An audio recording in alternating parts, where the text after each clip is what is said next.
There is a habit that becomes surprisingly powerful after 70, and it is not something complicated. It is simply getting up and moving regularly. Many people think of exercise as something that happens during a dedicated workout, 30 minutes of walking, a few exercises in the morning, or perhaps a trip to the gym. But there is another side of movement that is easy to miss. What happens during the other 23 hours of the day? Imagine sitting in a chair for several hours. Nothing dramatic happens. You don't feel an alarm going off inside your body. Your muscles aren't screaming for help. Everything seems fine. But while you remain still, your body is doing less of what it was designed to do.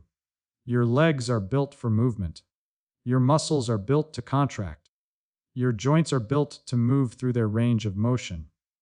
Your circulation works with the help of muscle activity, especially in the legs. When you sit for long periods without interruption, all of that activity becomes quieter. This is why one simple rule can be so useful after 78. Don't let sitting become an uninterrupted habit. You don't need to turn your day into an exercise program. You don't need to run, lift heavy weights, or push yourself until you're exhausted. Instead, think smaller. Stand up while you're waiting for the kettle to boil. Walk around your home after a meal. Get up during television commercials. Stretch your legs after reading for a while. Walk to another room instead of calling someone. If you're physically able, practice a few controlled sit-to-stand movements from a sturdy chair.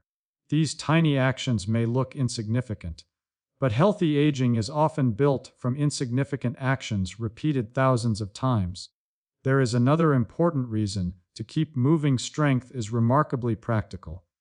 Strong legs help you stand from a chair. Strong hips help you climb steps. A stable body helps you recover when you stumble. And the ability to move confidently gives you something precious: independence. Think about it this way. You don't exercise merely to become stronger. You exercise so that ordinary life remains ordinary. You want to get out of bed without struggling. You want to carry groceries. You want to walk across the street. You want to reach the bathroom safely at night. You want to visit your family without worrying that every staircase will become a challenge. Movement helps keep these simple activities within reach. Of course, safety matters. If you have significant pain, severe balance problems, or a medical condition that limits activity, don't suddenly begin an intense exercise routine. Start gently and discuss appropriate activity with a healthcare professional when necessary. The goal isn't to fight your age. The goal is to give your body regular reminders that it still needs to move. So don't ask yourself, "Did I exercise today?" Ask a better question: how long have I been sitting without moving? Then stand up. Take a few steps. Move your shoulders. Straighten your legs. Walk around the room. It may seem almost too simple to matter, but that is exactly why this habit is so powerful. You don't need to transform your entire life in one morning. Sometimes healthy aging begins with something much smaller: getting out of the chair. After 70, it can be tempting to think that poor sleep is simply part of getting older. Maybe you wake up earlier than you used to. Maybe you sleep less deeply. Maybe you wake during the night and tell yourself, "That's just what happens at my age." But there is an important difference between sleep changing with age and accepting consistently poor sleep as normal. Your body still needs sleep to perform its nightly maintenance work. Think of your body as a house that never completely stops operating. During the day, you use energy, move your muscles, make decisions, interact with people, and deal with stress. At night, your body gets an opportunity to recover and prepare for another day. When sleep becomes regularly shortened or disrupted, that recovery process can suffer, and the consequences aren't always obvious at first. You might notice that you feel less energetic in the morning.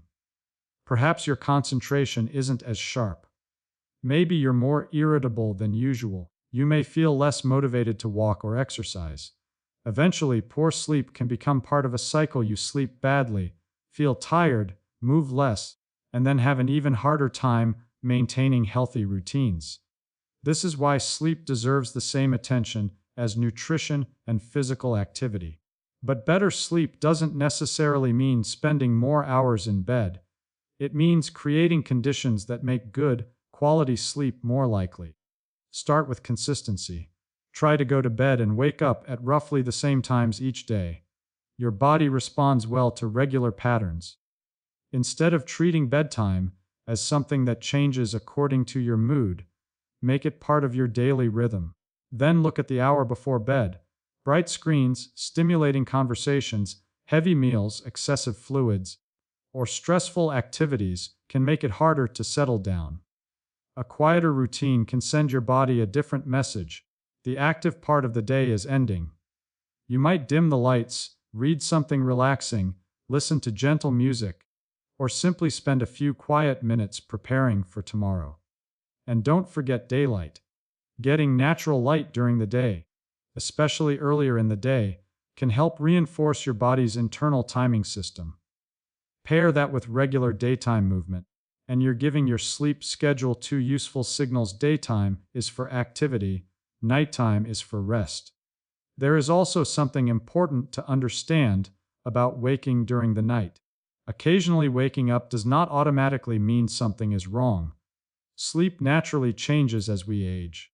The problem is persistent difficulty sleeping, frequent awakenings, or feeling consistently exhausted during the day.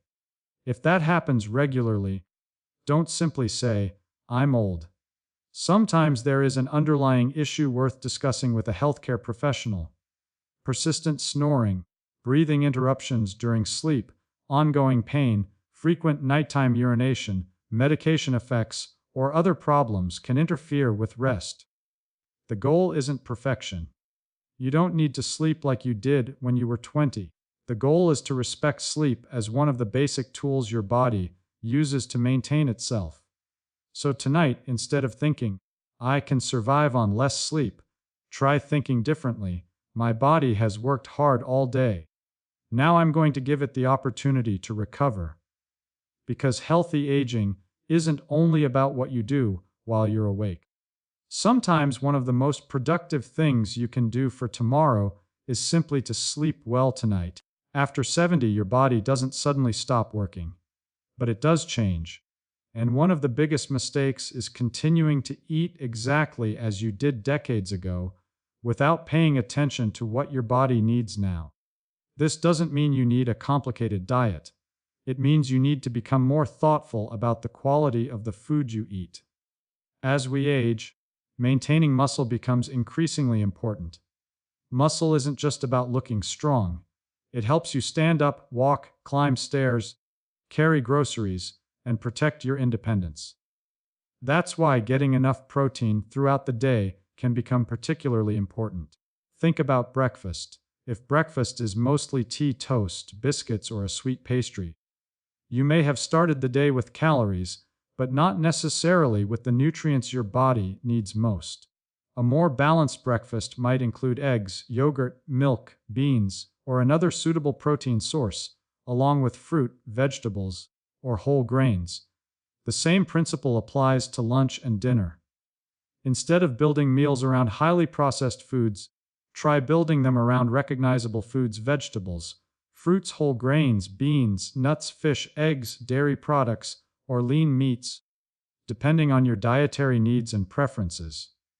And here's something surprisingly important: don't forget fiber. Fiber supports digestive health and is found naturally in foods such as vegetables, fruits, beans, lentils, and whole grains. These foods can also provide vitamins, minerals, and other nutrients that become valuable when your appetite decreases. That brings us to another common problem after 70, eating too little because you're simply not as hungry. Sometimes appetite changes. Food may not taste as appealing as it once did. Cooking for one person may feel like too much effort. You may skip meals because you don't feel hungry. But your body still needs nutrients even when your appetite is smaller. This is why every meal should count. Instead of asking only, "How much food did I eat?"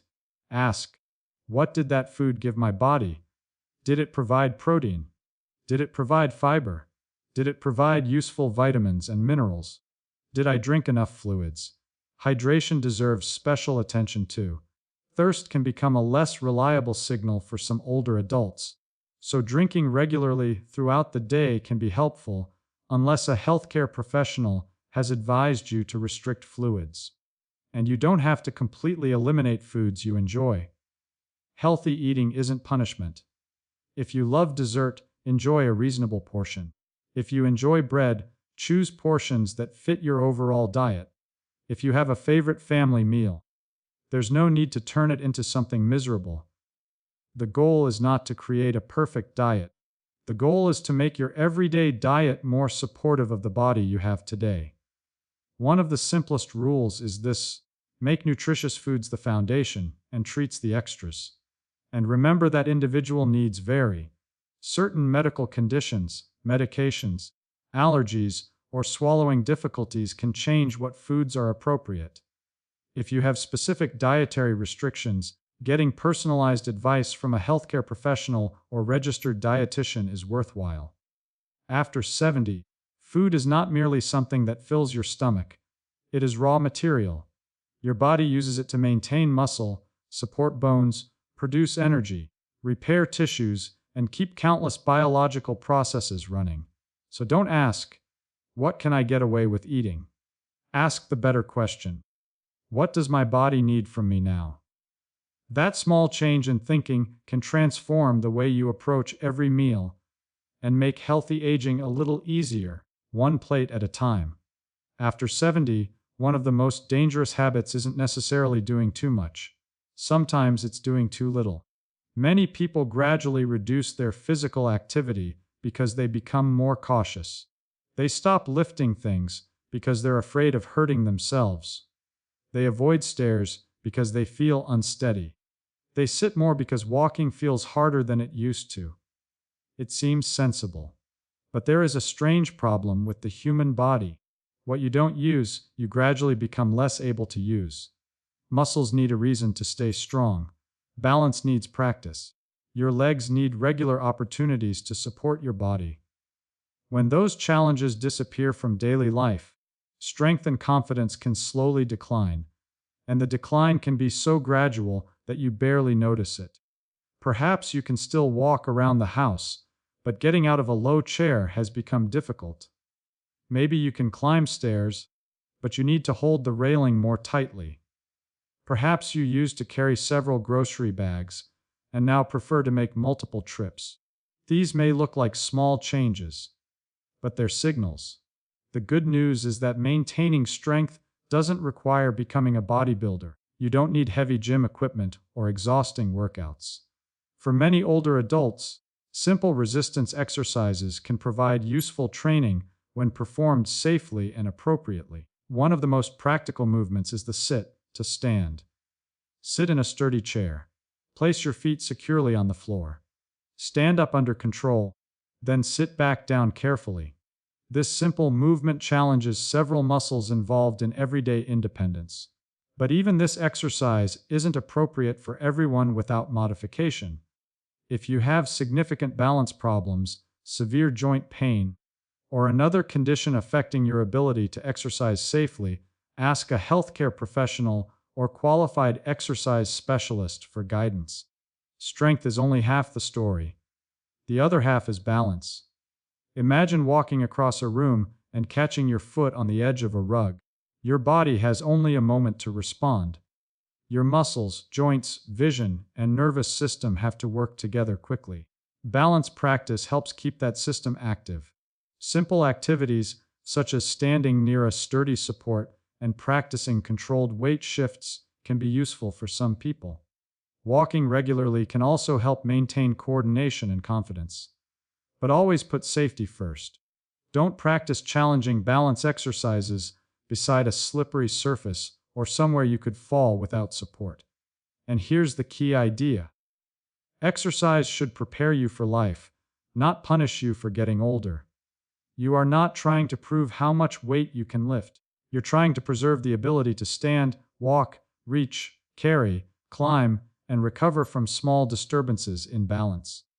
That's why strength training after 70 is really an investment in independence. Every safe repetition sends your body a message: I still need these muscles. Every walk sends another message: I still need these legs.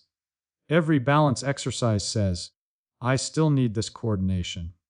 You don't have to do everything at once. Start small. Build gradually. Make consistency more important than intensity. And don't compare yourself with someone 20 years younger. Your goal isn't to become your younger self. Your goal is to remain capable of being your current self. So if you've been avoiding strength and balance work because you think you're too old, reconsider the idea. Getting older may change what your body can do. But that doesn't mean you should stop asking your body to do what it safely can. Because independence is not preserved by hoping you will never become weaker. It is preserved by giving your body regular, appropriate reasons to remain strong. One of the most important habits after 70 is learning to pay attention to your body without becoming frightened by every little sensation. Getting older brings changes. Your energy may fluctuate. Your joints may feel different. You may need more time to recover after a busy day. Not every change is a warning sign, but there is a dangerous mistake that can happen when people get older, assuming every new symptom is simply part of aging. That can delay attention to problems that deserve to be checked. Imagine that someone who normally walks comfortably suddenly becomes unusually short of breath. Instead of mentioning it, they think, I'm getting old. Or someone who has always had a steady appetite begins losing weight without trying. They think, I just don't eat as much anymore. Or perhaps they begin feeling dizzy repeatedly when standing up, but they simply sit down and continue with their day. Sometimes these changes have harmless explanations. Sometimes they don't. The important point is that you don't have to diagnose yourself. Your job is simply to notice the change and communicate it. Think of your body like a dashboard in a car. If one warning light appears, you don't necessarily assume the engine is destroyed. You also don't cover the light with tape and continue driving forever. You investigate. Your body deserves the same approach. Pay attention to changes that are persistent, worsening, unexplained, or significantly different from your usual condition. Examples can include ongoing fatigue, unexplained weight loss or gain, repeated dizziness, increasing difficulty walking, new or worsening shortness of breath, persistent pain, changes in appetite, or changes in memory or daily functioning. This doesn't mean you should panic whenever something feels unusual. It means you shouldn't automatically dismiss it. Keeping a simple record can sometimes make this easier. If you've been feeling unusually tired, note when it happens. If dizziness occurs, remember what you were doing at the time. If your appetite has changed, notice whether the change continues. These details can help a healthcare professional understand what's happening. Medications are another reason to pay attention. As people age, they may take several medications, and sometimes a new symptom can be related to a medication or an interaction between medications. That doesn't mean you should stop taking prescribed medicine on your own. Instead, mention new or unusual symptoms to your healthcare professional or pharmacist and ask whether your medications could be contributing. There is also an important difference between being observant and being anxious. You don't need to spend every morning checking your body for problems. Instead, develop a calm habit of noticing significant changes. Is this new? Is it happening repeatedly? Is it getting worse? Is it interfering with something I normally do? If the answer is yes, it may be worth discussing, and some symptoms require urgent medical attention rather than waiting for a routine appointment. Severe chest pain, sudden difficulty breathing, sudden weakness or numbness, fainting, or sudden confusion can be emergencies. In those situations, seek urgent medical care. The larger lesson is simple. Age is a number. It is not a diagnosis. Don't let the phrase, "I'm getting old," become an explanation for everything. Your body communicates through changes. Sometimes the message is harmless.